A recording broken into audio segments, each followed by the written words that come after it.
সেখানে অদৃশ্য রূপে হাজির থাকেন। অদৃশ্য রূপে সেখানে হাজির থাকে। কেন কথা বলতে নিষেধ করেছে? কারণ তুমি জানো না তোমার সঙ্গে কারা আছে। তোমার দেখার ক্ষমতা নেই। ভগবান বলছেন প্রভু আবির্ভূত হওয়া মাত্র চারিদিকে জয় হোক, জয় হোক।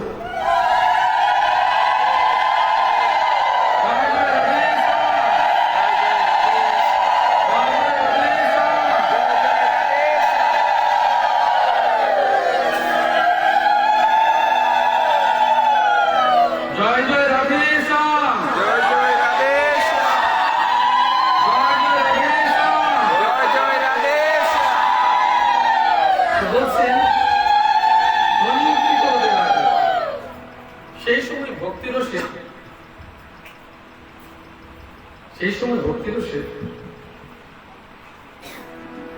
অদ্ভুত প্রবাহ বইতে লাগলো।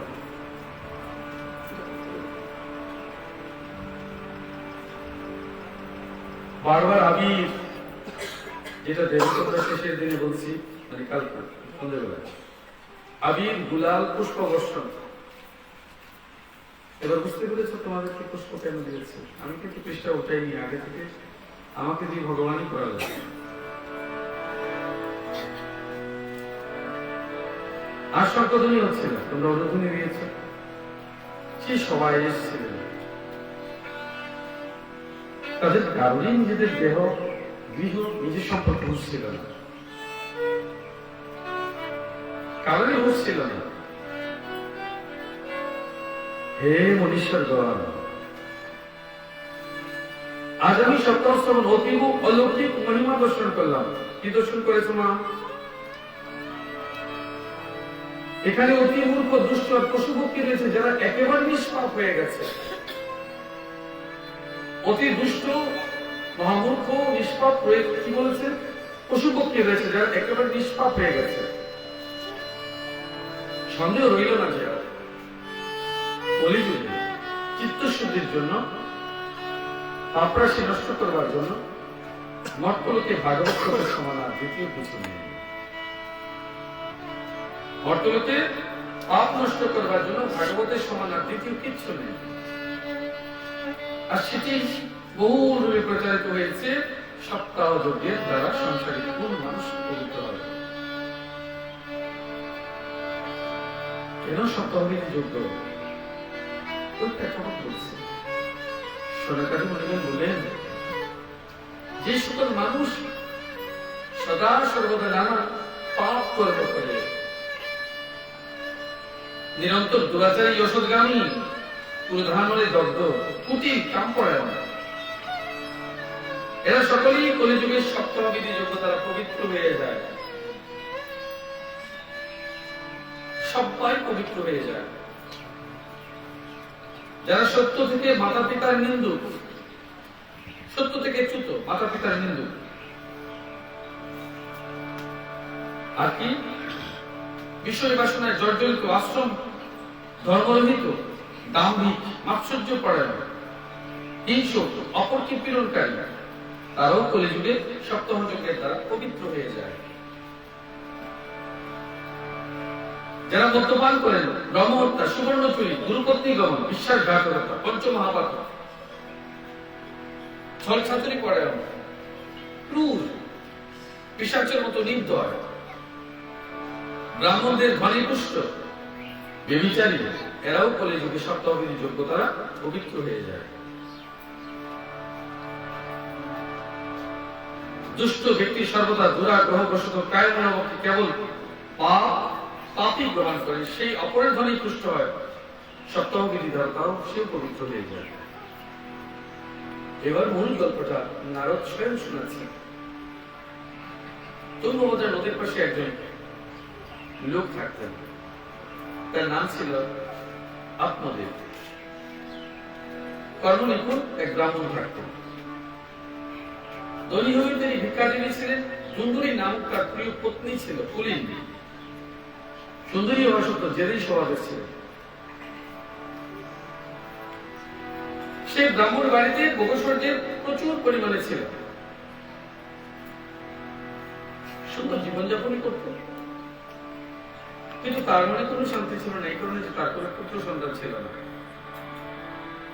একদিন ব্রাহ্মণ অত্যন্ত দুঃখিত হয়ে গেলেন, ঘর বাড়ি ছেড়ে তিনি বনে চলে গেলেন। দুপুর বেলা তিনি সরোবরের কাছে গেলেন জল পিপাসা, সন্তান জনিত তার মনে বড় কষ্ট। জলপান করে সেখানেই তিনি বসে পড়লেন। অদ্ভুত এক ঘটনা ঘটেছে সেখানে। ঘন্টাখানিক পরে সাধু সেখানে এলেন, এক মহাত্মা এলেন। ব্রাহ্মণ দেখলেন, আত্মদেব দেখলেন যে সন্ন্যাসী জলপান শেষ হয়েছে। তখন তিনি দীর্ঘশ্বাস ফেলে প্রণাম করে দাঁড়িয়ে যখন গভীর শ্বাস ফেললেন, তখন সন্ন্যাসী ব্রাহ্মণকে জিজ্ঞেস করলে, হে বৃক্ষ, তোমার কি হয়েছে? তুমি কাঁদছো কেন? তোমার এমন কি দুশ্চিন্তা হয়েছে? তোমার দুঃখের কারণ কি? তুমি আমার শীঘ্র করে বলো, তুমি বলতে পারো।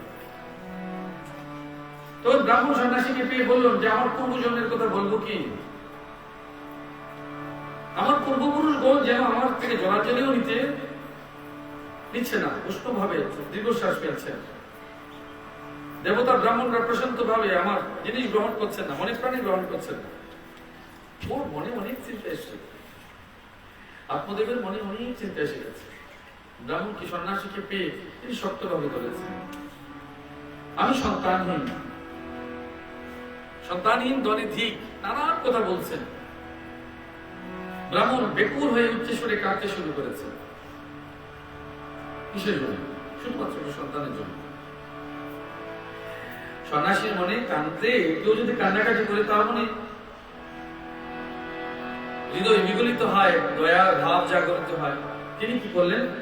ব্রাহ্মণের ললাট লেখা দেখে জানতে পারলেন যে তিনি সন্তান হবে না। কি হবে না? তার সন্তান হবে না। যে তিনি যুগনিষ্ঠ ছিলেন, ব্রাহ্মণ রাতে তিনি সবই জানতে পারলেন।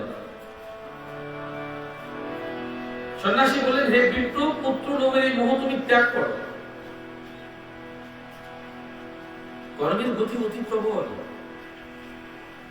পুত্র লাভের জন্য তিনি অতিশয় তার মন বলশালী হয়ে গিয়েছিল।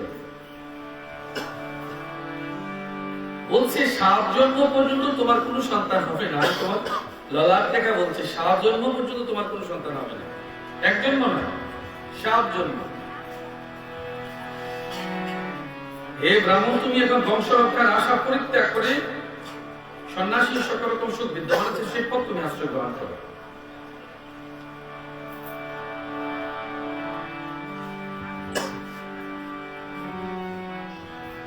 আত্মদেব কিন্তু নাচর বাধা ছিল।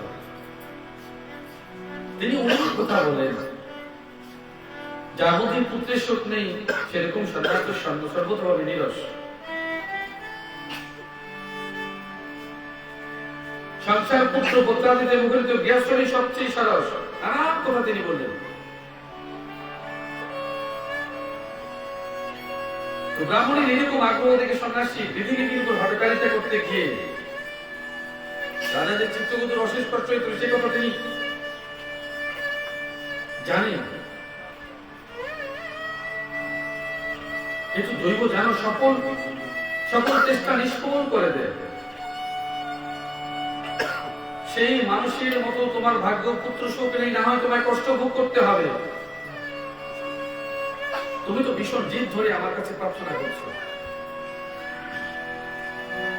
এই অবস্থা আমি তোমাকে কি বলবো? সন্ন্যাসী বললেন, আত্মদুঃখ।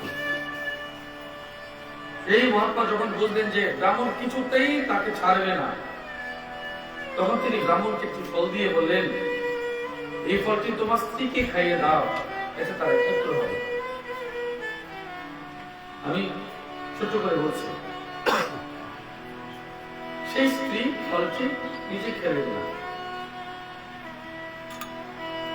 গাভীকে খাওয়ালেন। নিজের বোনকে বললেন, তিনি সন্তান সম্ভবা ছিলেন, গোপনে চুক্তি করে ফেললেন টাকার বিনিময়ে, তুমি তোমার সন্তান আমাকে দিয়ে দিও, লোককে বলবে সেটা নষ্ট হয়ে গেছে।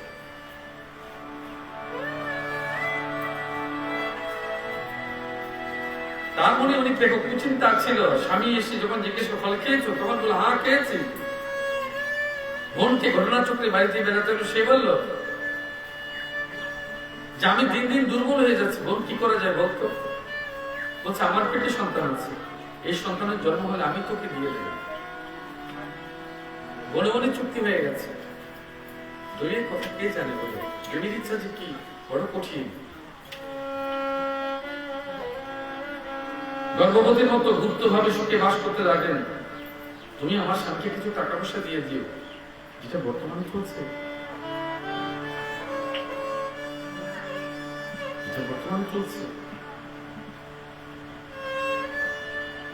ও যদি সন্তানকে নিয়ে আসো টাকা পয়সা দিয়ে বিভিন্ন জায়গা থেকে।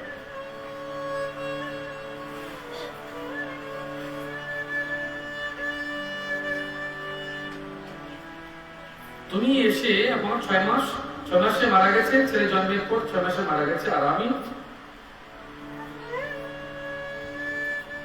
রোজ তোমার বাড়ি এসে তোমার ছেলেকে লালন পালন করতে থাকবো। তুমি এখন পরীক্ষা করার জন্য ফলটি গরুকে খাইয়ে দাও। স্ত্রী সুলভ স্বভাববশত বোন বলল, ব্রাহ্মণী তাই করল।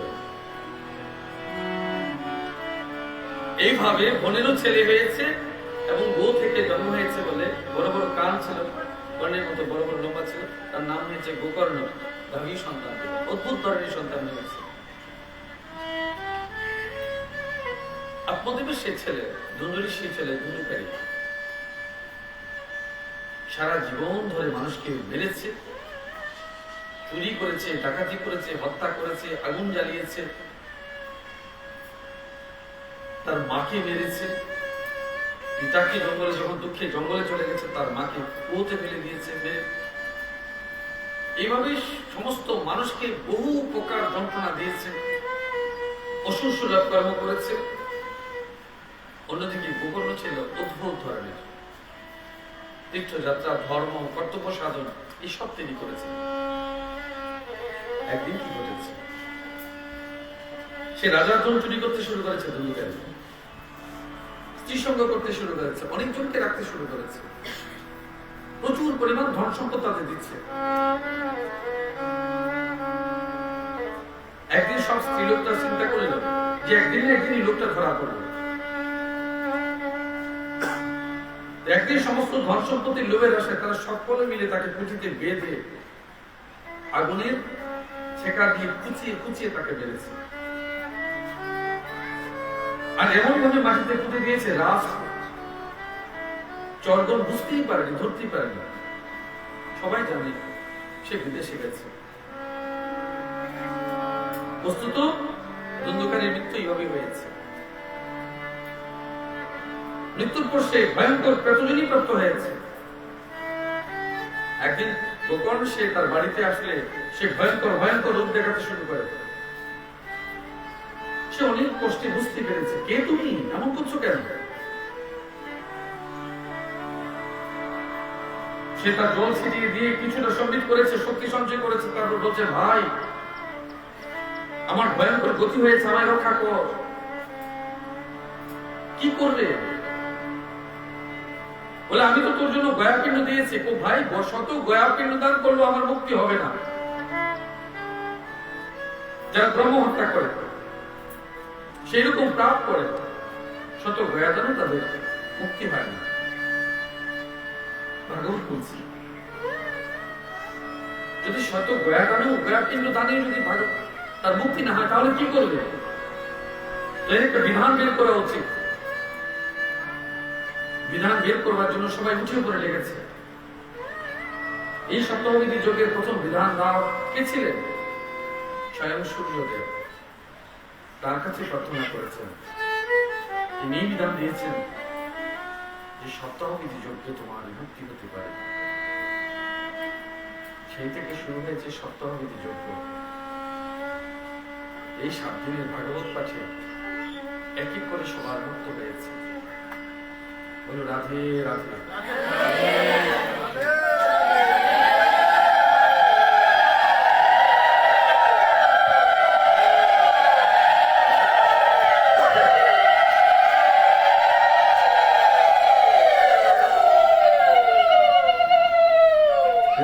দেখো, শত গয়ার শব্দ আমার মুক্তি হবে না, তুমি এর অন্য কোন উপায় বের করো। বেদ বলছেন। এবার বিদ্যান জ্ঞানী বেদজ্ঞ বহু লোক আনবার পরেও শাস্ত্র বিচার করে দেখলেন উদ্ধারের কোনো পথ পাওয়া গেল না। তখন সিদ্ধান্ত করল যে এই বিষয়ে সূর্যদেব যা বিধান দেবেন তাই করা হবে। গোকর্ণ নিজ তপবলে সূর্যের গতিরোধ করে তার প্রস্তুতি করলেন, হে ভগবান, আপনি জগতের সাক্ষী, আমি আপনাকে প্রণাম করছি, অনুগ্রহ করে ধুন্ধুকারী উঠানের ব্যবস্থা করুন। তখন তিনি সূর্যদেব দূর থেকে বললেন যে শ্রীমৎ ভাগবতের মুক্তি হতে পারে, তুমি ওর জন্য শ্রীমৎ ভাগবত সপ্তাহ করাও। সূর্যের এই ধর্মবাক্য সকলেই শুনতে পেলেন, আর তখন থেকেই সে মন স্থির করলো ভাগবত কথার জন্য। পাঁচের প্রস্তুতি করলেন, নানা দিন গঞ্জ গ্রাম গঞ্জ থেকে কথা শোনাবার লোকের আগমন হলো। পঙ্গু অন্ধ বৃদ্ধ মানুষের পাপ হয়ে সেখানে হাজির হলো। এই হচ্ছে সপ্তাহবিধি যজ্ঞের কারণ। কলিযুগে একটি সৃষ্ট করে করেছে জানো না, নিজের ভাই গোকর্ণকে প্রণাম করে সে বলে সকল যায়, ভাই তুমি কৃপা করে আমার প্রত্যাচরণী থেকে মুক্তি দিয়েছ। আমরা যখন যজ্ঞ করি এই জায়গায় একটা অলৌকিক ঘটনা ঘটেছে, তোমরা দেখেছো, কয়েকজন সাক্ষী আছে। দীর্ঘ বছর পর্যন্ত একটা আত্মার ডাক শুনতে পেয়েছে অনেকে। ওই বয়োজ্যেষ্ঠ মা এখানে উপস্থিত আছে, কোথাও পান না। যখন সপ্তাহবিধি যজ্ঞের শেষে আমি বলছি উদ্ধার হবে, ব্যবস্থা হবে, আমি যখন উৎসর্গের একাদশ পদ পার হয়ে গেছি, আমার মনে ছিল না এই যজ্ঞ চক্রের সামনে আমি প্রেতকে এই জীবনে প্রথম দর্শন করলাম। প্রেত আছে কি নেই আমি তোমাকে দেখাতে পারবো না, কিন্তু সত্যটা আমি দেখেছি। তারপর মাইকে বলেছি এবং উদ্ধারের ব্যবস্থা হয়েছে, আজ পর্যন্ত আর দেখিনি। এটা পরম সত্য। ভাগবত যে প্রেতের কথা বলেছে, বাস্তব জীবনেও সেটা দেখেছে, এবং তোমাদের কারণে হয়েছে। এই জায়গায় সেটা ছিল। ওই মাকে জিজ্ঞেস করে এখন কি আর দেখতে পান? আমি তো এখানে অতিথি, মাত্র 2 বছর হয়েছে আশ্রম করেছি। যিনি আজকে 50 বছর এখানে আছেন ওনাকে জিজ্ঞেস করবেন, উনি তো সব জানেন। উনি দেখিয়ে তারপর সত্য বলেন। এখন আজকে 4-5 বছর হয়েছে, এখন আর কোনো শব্দ নেই, আওয়াজ নেই, কিছু নেই। বলো সপ্তাহবিধি যজ্ঞ কি?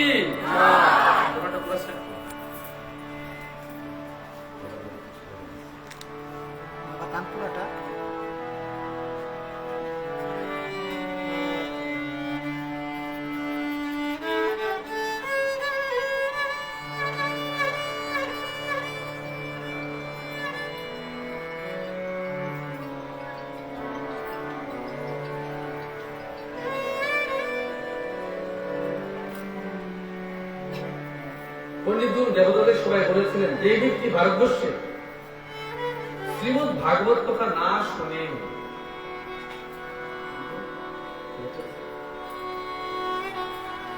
যে ব্যক্তি ভারতবর্ষের শ্রীমৎ ভাগবত কথা না শুনে তার জন্মই বৃথা। সত্যি তো, মোহবশী অনিত্য শরীরকে হৃষ্টপুষ্ট বলবান করে যদি শ্রীমৎ ভাগবত পাঠ না শুনে, তবে সেই শরীরে কি লাভ?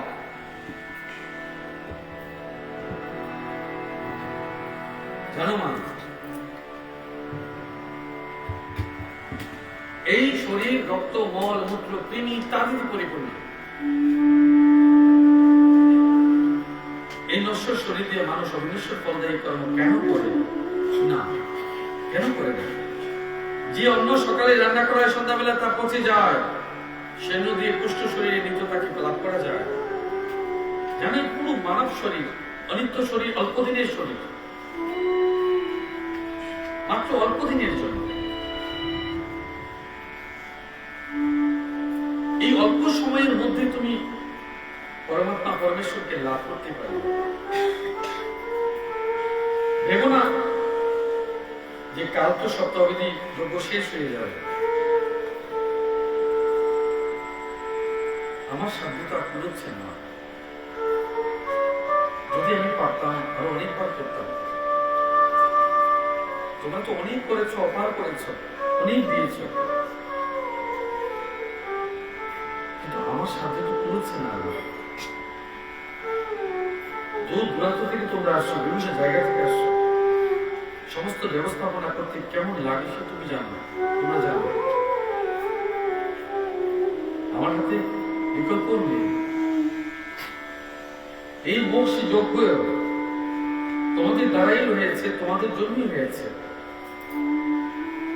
যেন মা এই অল্প কয়েকদিনের জন্য, মাত্র অল্প আয়ু আমাদের জীবনে, এই সংসার জীবনে কত দুঃখ, কষ্ট, যন্ত্রণা, প্রতিহিংসা, ঈর্ষা ইত্যাদি থাকবে, থাকবে না? থাকবে তো।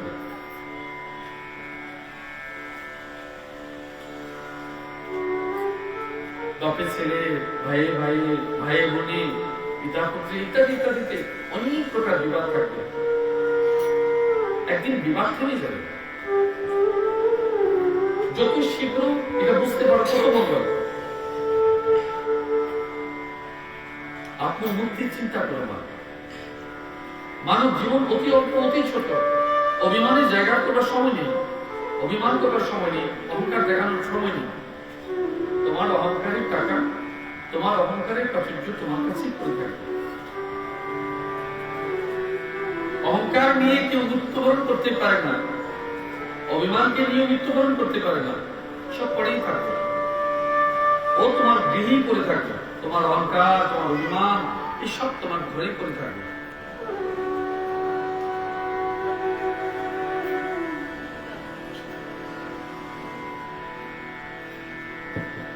কিন্তু এই ছোট্ট সময়ের মধ্যে, অল্প জীবনের মধ্যে জীবাত্মরূপ প্রাণী হয়ে তুমি তোমার ভগবানকে তুমি সিদ্ধি লাভ করতে পারো। যেন শুধুমাত্র তোমারই ভাগবতকে আপন করেছে, শুধু তোমারই ভাগবতকে আপন করে, আর কাউকে না।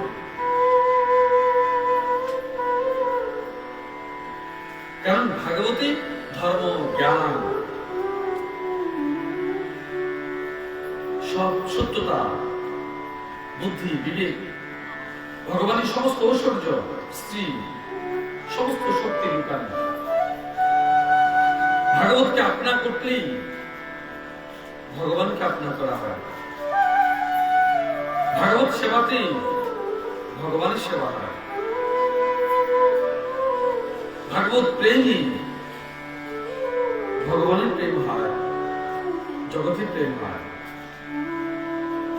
ভাগবতের নিষ্ঠাই তোমার ভগবানের প্রতি নিষ্ঠা লাভ হয়। যে শব্দ ব্রহ্ম তোমার রোজ কথা বলে,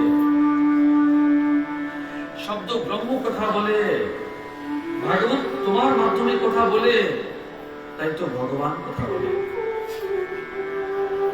যারা বলে ভগবান কথা বলেন, অনুভব করে দেখো। যখন বলেন ভগবান ভগবান বললেন, ভগবানের কথাই তো বললে। তো ভগবানের কথা যখন তুমি বললে, ভগবানের কথা শুনলে, তো ভগবানই তো বলেছে। মুক্তির জন্য তোমার আর কি চাই? কারা পরম সুখ প্রাপ্ত এই পরিবার জীবনে? কারা পরম সুখ প্রাপ্ত? বলো।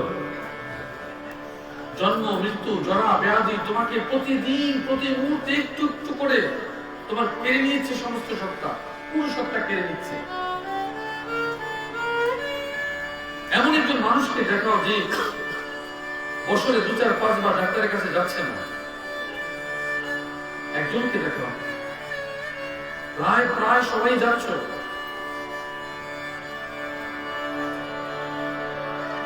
কেন যাচ্ছ?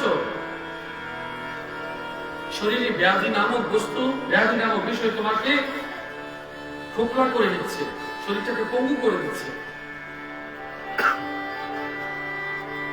তোমার শরীরটাকে শেষ করে দিচ্ছে। জরা আসছে দ্রুত, চামড়া খুলে যাবে, ফুল পেকে যাবে, সব হচ্ছে। তো তোমার সবটাই কেড়ে নিচ্ছে, শুধু ভেতরে আত্মাটা রয়েছে, ওকে শুদ্ধ করবার সময় যদি না পাও, আবার তো জন্ম হবে। আবার জন্মের জন্য কি প্রস্তুত আছো? আরেকবার জন্ম হবে, তার জন্য প্রস্তুত আছো?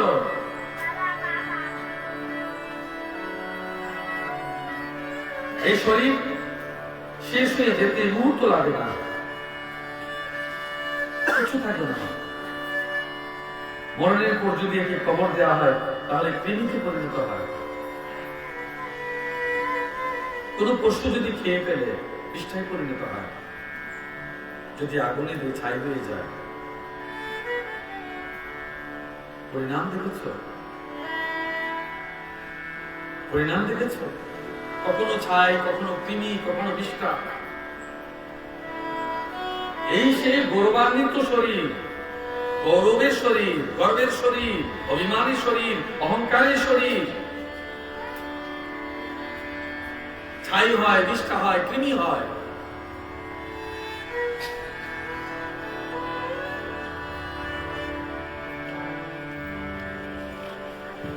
দেখো, একটা প্রশ্ন আমার গোপনে করেছেন যে হে ভগবানের প্রিয় পার্শ্ব, এখানে তো অনেকে আছেন, সবাই সমানভাবে পার্শ্ব নিচ্ছে। আমি অনেকদিন বলেছি তোমাদের যে তোমরা অনেকেই পার্শ্ব নিচ্ছে। গোপন প্রশ্ন করেছেন, হে ভগবানের প্রিয় পার্শ্বগণ, এখানে তো অনেক সিদ্ধান্তকরণ শ্রোতা রয়েছে, এটি সকলের জন্য আপনারা একসঙ্গে অনেকগুলো বিমান আনেননি কেন? আমি তো দেখেছি যে এখানে সকলেই সমানভাবে পাঠ শুনেছে, তবে ফল প্রাপ্তিতে কেন পার্থক্য হলো? সবাই ভাগবত শুনেছে, তাহলে সবার জন্য একরকম হলো না কেন? পার্থক্য কেন হয়েছে? তখন শ্রী ভগবানের সেবকগণ বললেন, এটা খুব প্রয়োজন তোমাদের, খুব প্রয়োজন শুনবার জন্য।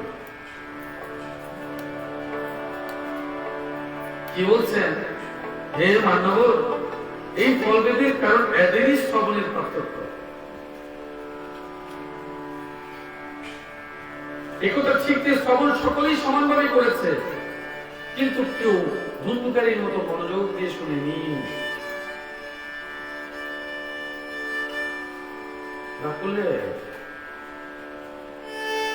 দেখো, সবাই আসবার সময় মোবাইল যন্ত্রটা নিয়ে এসছো, ও তো তোমাকে কিছুক্ষণ পর পরই যন্ত্রণা দিচ্ছে। ও জন্মকে গেলেও যন্ত্রণা দেবে, ওটা ঘন্টা খানিকের জন্য কিছুতেই নীরব করে রাখতে পারো না, ও তোমাকে দেবেই যন্ত্রণা। যখন মোক্ষে ধামে এসে এখানেও সংসারটাকে সঙ্গে করে নিয়ে এসছে, 1 ঘন্টার জন্য রেখে আসতে পারো, তো তোমাকে যন্ত্রণা তো দেবে। ওকে নীরব করে রাখো, সাইলেন্ট করে রাখো। আমার কাছে দেখেছো কখন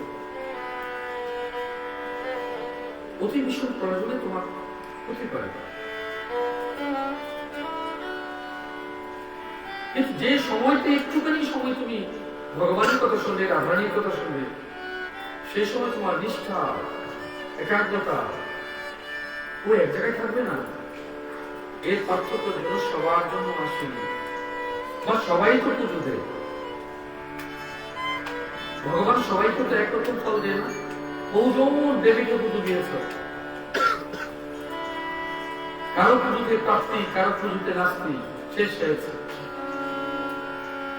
একজন ভক্ত আমার কাছে এসছে কিছুদিন আগে,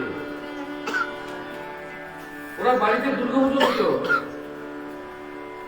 খুব ভালো বাড়ি ছিল, 2-3 তলাও ছিল। পুজো দিতে দিতে এখন ভিটি শেষ হয়ে গেছে, তখন ভাড়া বাড়িতে এসছে, সব আটকে গেছে, ব্যাংকের কাছে চলে গেছে, ঋণ হয়ে গেছে। আমার প্রশ্ন এখানে, যদি যদি ভগবানের পুজো দিয়েছো, ভগবান মেনেছো, এত কিছু করেছো, তাহলে পুজো দিতে দিতে বিটে ছাড়া কেন হয়েছে? কেন সব বন্ধ হয়ে গেল? কেন আসপত্তাতে এসেছে? কারণ কি জানো? তোমার পুজোতে পুজো কম ছিল আরম্ভ বেশি ছিল। তোমাদের পুজোতে পুজো কম থাকে, আরম্ভ বেশি থাকে। ভগবানের পুজোতে পুজো কম হয়, আরম্ভ বেশি হয়।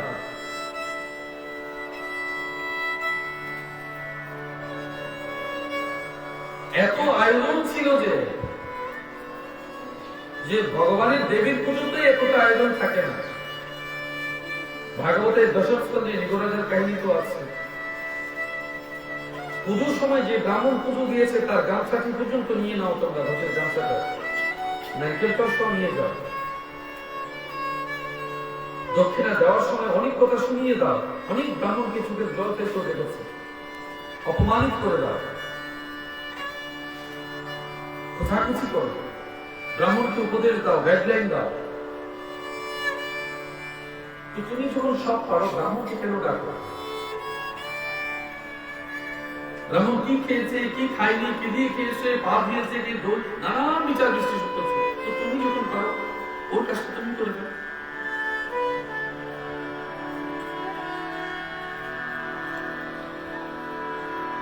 তার একটা গামছার লোভ সামলাতে পারো না, একটা শাড়ির লোভ সামলাতে পারো না, একটা নারিকেলের লোভ সামলাতে পারো না, তোমরা পুজো দিচ্ছ।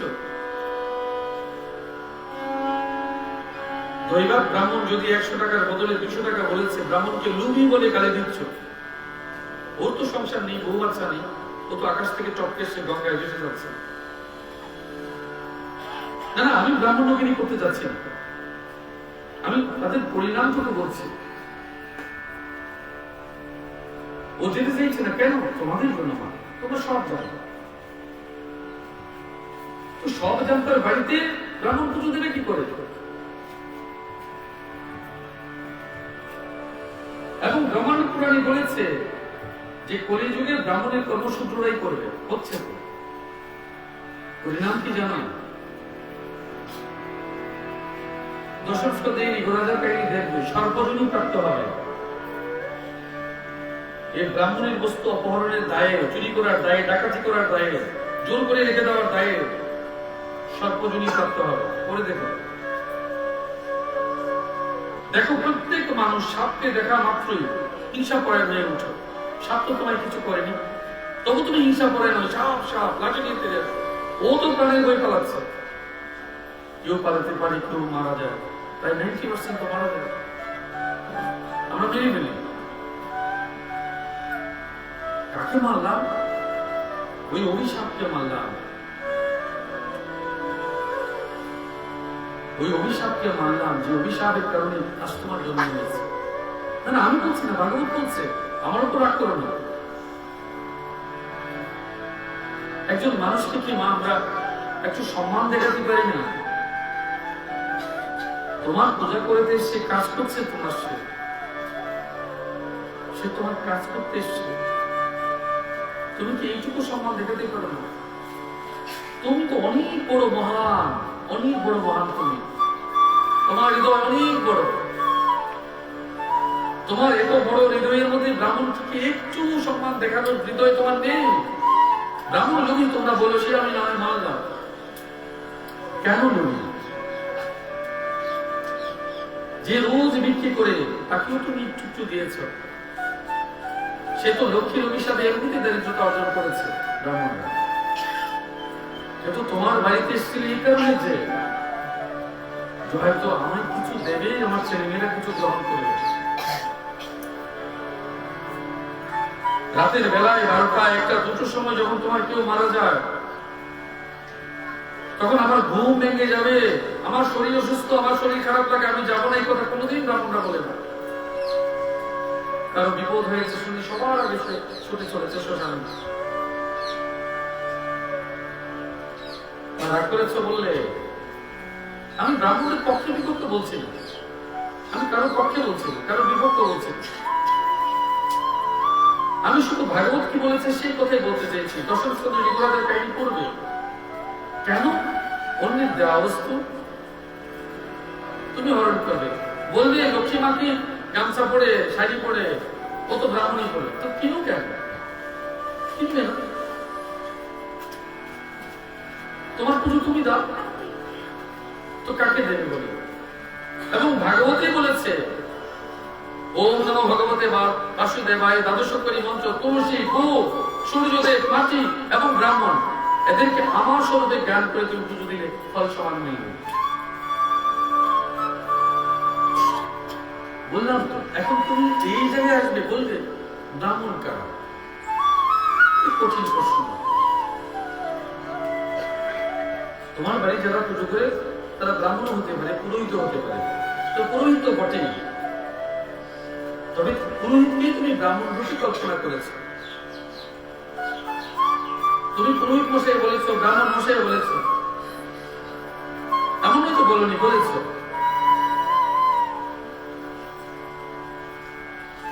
বলেছো তো, বলেছো পুরোহিত বলেছো, ব্রাহ্মণ বলেছো।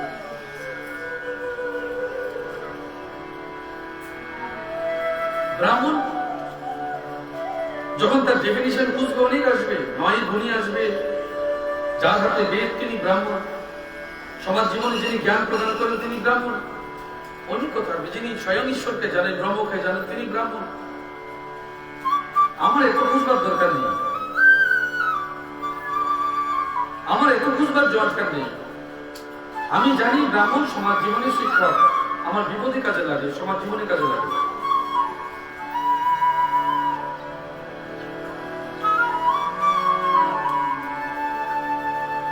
মারা করেছো, আর বলবো না।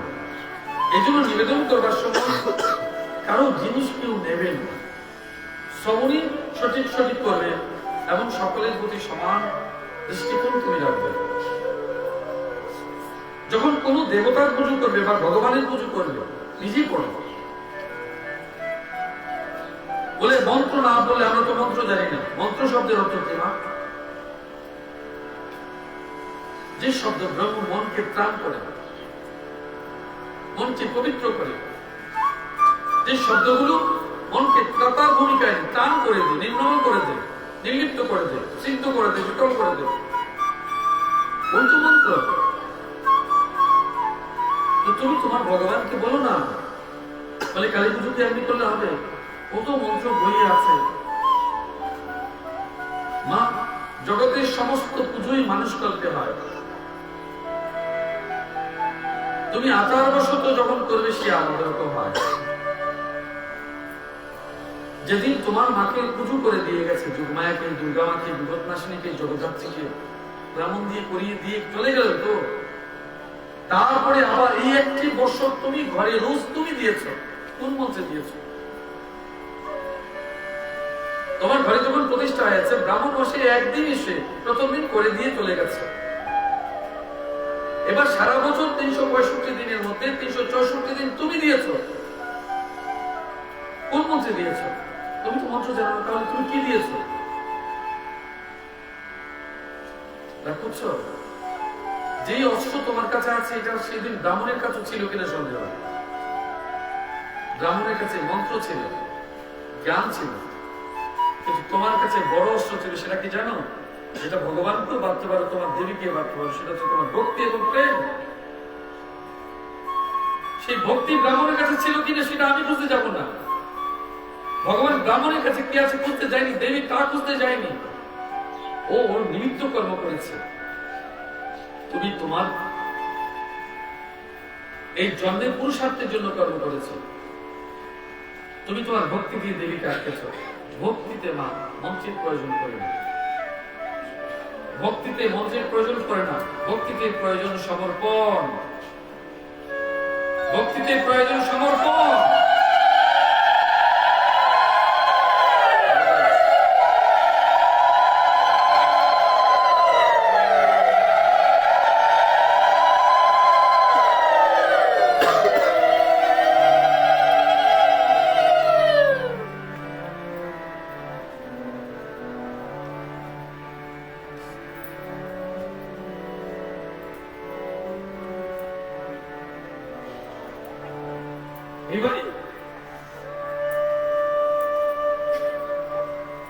এভাবে তুমি দৃঢ়নিষ্ঠার সহিত, ভক্তির সহিত, বিশ্বাসের সহিত, প্রেমের সহিত, ভালোবাসার সহিত, তোমার সরলতার সহিত ভগবান কথা শুনবে, ভগবান কথা জানবে, ভগবানের কাছে আসবে। ভগবান কৃষ্ণ যখন বাঁশি বাজাচ্ছিলেন, দেবী সরস্বতীকে ডেকেছেন, হে সরস্বতী মা। তো ভগবান যখন ওদের মান দিয়েছেন, অর্জুনকে বলছেন দুর্গা মাকে পুজো করবার জন্য। অর্জুনও প্রশ্ন করেছেন, ভগবান তুমি তো আছো, তবে আমার কেন? শিবকে দিয়ে করিয়েছেন, দুর্গাকে দিয়ে করিয়েছেন, সরস্বতীকে ডেকেছেন, ইন্দ্রকে দিয়ে করিয়েছেন, অনেক জনকে দিয়ে অনেক কিছু করিয়েছেন, কেন জানো? দেবতাদের অপমান করবার জন্য নয়, যার যেটা মান তার মানকে দেওয়ার জন্য। যে যেখানে যে মানে উপযুক্ত, সেই মানকে সেই রূপ যথাপূর্বক দেওয়ার জন্যই পুজো দেওয়া। যদি এটা বিবেচনা করি, কেউ গুণাবতার, কেউ কলাবতার, কেউ অংশ অবতার, তো সবই তো এক ভগবান। ব্রহ্মা, বিষ্ণু, মহেশ্বর গুণাবতার। ভগবানের অনেক রূপ, কলাবতার আছে, অংশাবতার আছে, পূর্ণাবতারী আছে, তো নানান রকম আছে। তো সবই তো ভগবানের অংশ, বা সবই ভগবান নাতে পারে না। মূল রূপকে ধর। শ্রীহরি বিষ্ণু, শ্রীহরি ভগবানই আমার জীবনের ভগবান।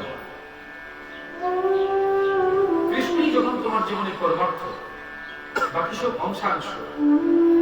তুমিও তো ভগবানের অংশ, তো তুমিও তো ভগবানের অংশ।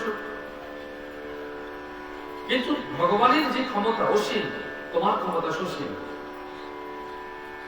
তা তুমি পূর্ণ ভগবান নাও। আমি পূর্ণকে দিতে চাই, পূর্ণের কাছে যেতে চাই, অংশের কাছে নয়, কলার কাছে নয়। আমি পূর্ণের কাছে যেতে চাই। এই জন্য পূর্ণকেই তুমি নিবেদন করো, এক ভগবানকে তুমি আশ্রয় করো। কিন্তু এই জন্য শিবকে অপমান করে নয়, ব্রহ্মাকে অপমান করে নয়, বিষ্ণুকে অপমান করে নয়, সরস্বতীকে অপমান করে নয়, যোগমায়া কালীকে, দুর্গাকে অপমান করে নয়।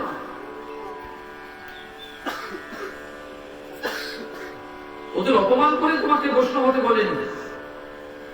কাউকে অপমান করলে তাহলে তোমার মধ্যে বিভেদ থাকলো, বিভেদ কেন করবে? সবাইকে সম্মান করো। ভালো তো শুধু একটা সত্যি ভাষণ, প্রেম শুধু ঈশ্বরের জন্য, সমর্পণ শুধু ঈশ্বরের জন্য, পুজো শুধু ঈশ্বরের জন্য, সম্মান সকলের জন্য। আমি সমস্ত দেব দেবী সবাইকে সম্মানের কথা বলেছি। ভাগবতী যখন সপ্তাহবিধি যোগের পুজো হয়েছে, ক্ষেত্রপাল, লোকপাল, দিকপাল, ভূত, প্রেত, পিশাচ, যক্ষ, রক্ষ, কেন্দ্র, কাকে বাদ দিয়েছে? গণেশ আদি থেকে শুরু করে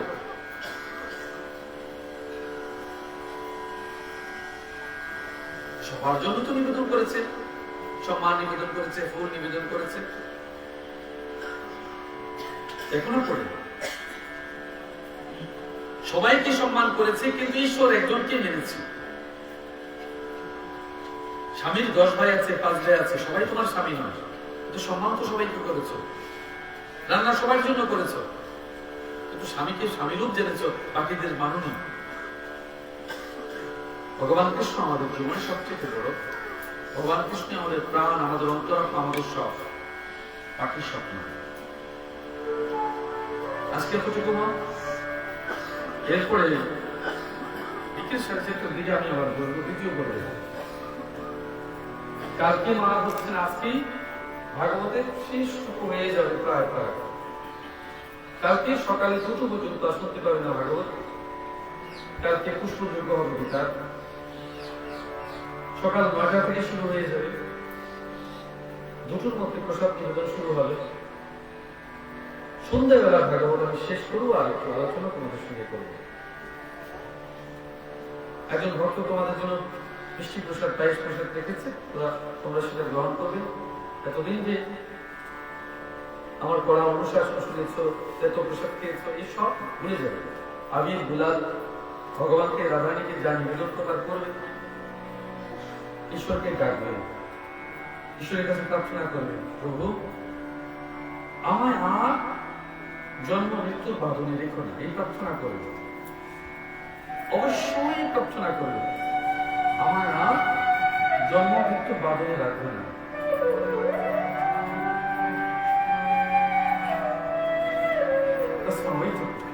রাধে রাধে।